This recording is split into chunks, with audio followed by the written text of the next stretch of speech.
And welcome back, students. As we continue diving into recursion today, let's go ahead and talk about stacks for recursion. So let's just get into this concept of stacks. We kind of illustrated a little bit last time when we talked about recursion. But how recursion kind of works is in order for the program to keep track of recursion and a number of other things, most computer systems are going to use a structure which is known as a stack. Well, a stack is a very specialized kind of memory structure that is kind of like a stack of paper, right? One after another, just is how you can think about it. So in our analogy, there's an inexhaustible supply of extra blank sheets of paper. So it doesn't matter how much it is, pretty much up until you reach the capacity of your memory. So to place some information in the stack, it's written on one of these sheets of paper and then placed in the top of the stack.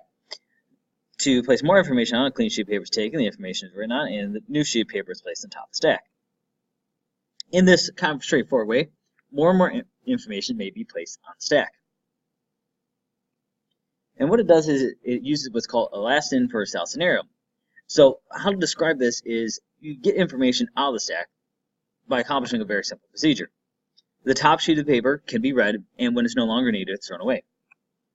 There's only kind of one complication with this. Because only the top sheet of paper is accessible, if we want to read it, so let's say the third sheet from the top, the first two sheets that are on the top have to be thrown away.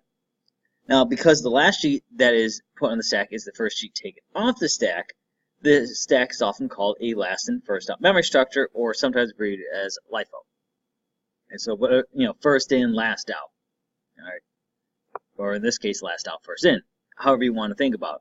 Whatever is the first thing in is going to be the last thing out. Whatever was the last thing in is the first thing out. So, using a stack, a computer can very easily keep track of recursion. Now, whenever a method is called, a new sheet of paper is taken. The method definition is copied on the sheet of paper, and the arguments are plugged in for the parameters. The computer then starts to execute the body of the method definition, and when it recovers the recursive call, it stops computation on that sheet in order to compute the value returned by the recursive call. But before computing the recursive call, it saves enough information so that when it finally does determine the value returned by the recursive call, it can continue the stop computation. So whatever it left off at, it's going to remember, so that way when the program comes back to that point, it can resume like it was just another piece of the code. Now, this information in our offline scenario was written on a sheet of paper and was placed in the stack. Then a new sheet of paper is used for the recursive call.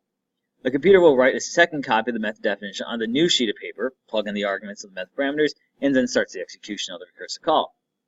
When it gets to a recursive call within the recursive call copy, it repeats the process of saving information on the stack and using a new sheet of paper for the new recursive call. This process was illustrated in our previous lesson entitled Trace and Recursive Call. If you remember, we had a recursive method, and then we put an illustration of another recursive method on it, and then eventually put another recursive method on top of that. Now, even though we did not call it a stack at that time, the illustration of the computation placed one on top of the other kind of illustrate how the actions of a stack work. Now, this process will continue until some recursive call to the method completes its computation without producing any more recursive calls. When this happens, the computer is going to turn its attention to the top sheet of paper on the stack. This sheet contains the partially completed computation that is waiting for the recursive computation that is ended, so it is technically possible now to proceed with that suspended computation. When that suspended computation ends, the computer discards that sheet of paper, and the suspended computation that is below it on the stack becomes the computation on the top of the stack. The computer then turns its attention to the suspended computation that is now on the top, and repeats, so on and so forth, all the way until it gets down to the very last bottom. Now, depending on how many recursive calls are made and how the method definition is written, the stack may grow or shrink in any kind of fashion. Now, notice that the sheets in the stack may only be accessed in the last in, first out fashion, but that is exactly what's needed to keep track of recursive calls. Each suspended version is waiting for the completion of the version directly above it on the stack. And that leads us into talking about stack frames and activation records. Because obviously with a computer, we're not dealing with paper. We have virtual stuff here. We have data. We have memory that we have to deal with. The computer is going to use these portions of memory rather than pieces of paper in order to handle a stack. Now, the contents of one of these portions of memory, or our sheets of paper for our offline scenario, is called a stack frame or an activation record. These stack frames are handled in the last in first out manner that we have just discussed. Now, these stack frames do not contain a complete copy of a method definition, but merely a reference to a single copy of the method definition. However, a thing to note is that a stack frame contains enough information in it to allow the computer to act as if the stack frame contains a complete copy of the method definition. And the reason why it doesn't kind of need that full copy is because it's just referencing the method that already exists. And so that's how it's pulling that information back in. So now that we've discussed that a stack from the offline perspective, how does that really kind of look more from the digital perspective? Well, a stack is a first in, first out memory structure. That's the first thing you need to know. The first item referenced or removed from a stack is always the last item that was entered into the stack. Stacks are used by computers to keep track of recursion, and they're also used for a couple other purposes. Now, with all this talk about stacks, obviously we're going to have some kind of pitfall that could be encountered. In this case, it's what's known as a stack overflow. And as we mentioned, there is a limit to the size of your stack. For one thing, you could run out of memory. Could be one issue that you could have. Now, if there's a long chain in which a method makes a recursive call to itself, and that call results in another recursive call, and that produces yet another recursive call, and another, and another, and another, and so forth, then each recursive call in the chain will cause another suspended computation to be placed on the stack. Now, if this chain has become too long, the stack will attempt to grow beyond its limit. This is an error condition which is known as a stack overflow. If you receive a message in your errors that says, hey, stack overflow, well, what has happened is that it's likely some method call has produced an excessively long chain of recursive calls. And one of the most common calls is of stack overflow would be infinite recursion. In other words, your recursion never finds a way to break out of the recursive calls. It just keeps going and going and going. If a method is recursing infinitely, so it just keeps calling recursion, then it's eventually going to try to make the stack exceed any stack size limit. It's just going to keep going until permanent computer says, I have no more memory. And it has to dump it. Now, one thing that we need to discuss here when we are talking about recursion is its relation with that of iteration. Recursion is not absolutely necessary. In fact, some programming languages don't allow it. Right? It is very powerful, though. Now, any task that you can write in recursion can technically be done some other way without recursion. So, for example, the class materials are, I have a method up there that shows a non-recursive version of the method given recursion 1. Remember, the method was called right vertical. Let's go ahead and see if I have that up in Eclipse still here. So here's our right vertical method here in recursive form. You can see we just have a method that says right vertical if n is less than 10. System.out.println. Else, we call the method right vertical and divide by 10. And we do a print line of n mod 10. All right. So in order to do the same thing, if we want to look at this here in the class materials, this would be in a iterative version. All right. So here I have our pieces here. For right vertical, I have int n s10 is 1. I have left n pieces n, while left n piece is greater than 9. Left n piece is equal to left n piece divided by 10. ns10s is equal to ns10 times 10. Right. And you'll notice here it says ns10s is a power of 10 that has the same number of digits as n. For example, if n is 2, 3, 4, 5, then n10s is 1000. So then we go through the second loop here and we say, well, or int power of 10 equals ns10s. That's multiplier. Power of 10 is greater than 0. Power of 10 equals power of 10 divided by 10. Ignore this 14. I'll remove it out there in the materials. All right. Then, of course, we print out the program, and we have n equals n mod 10 divided for the power of 10. So this seems, in some ways, a little bit more complicated than the recursive method.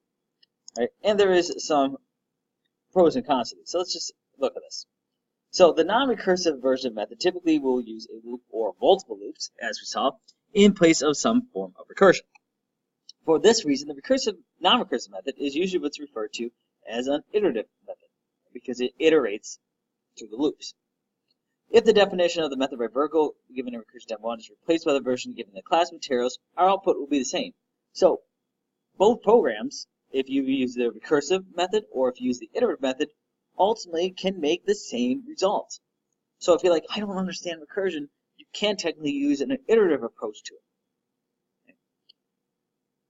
But also, we want to be able to know recursion, but it is an option. Now, as is true in this case, as we just noticed, a recursive version of the method can sometimes be much, much simpler than that of the iterative method. Just compare these two lines of code. Here, look how simple this is. It's just an if and an else with a method call in it. I go and I look at the version in the class materials here, and I have two loops, excuse me, one while, one for, that I have to manage inside of this method call. So, what are those pros and cons besides simplicity?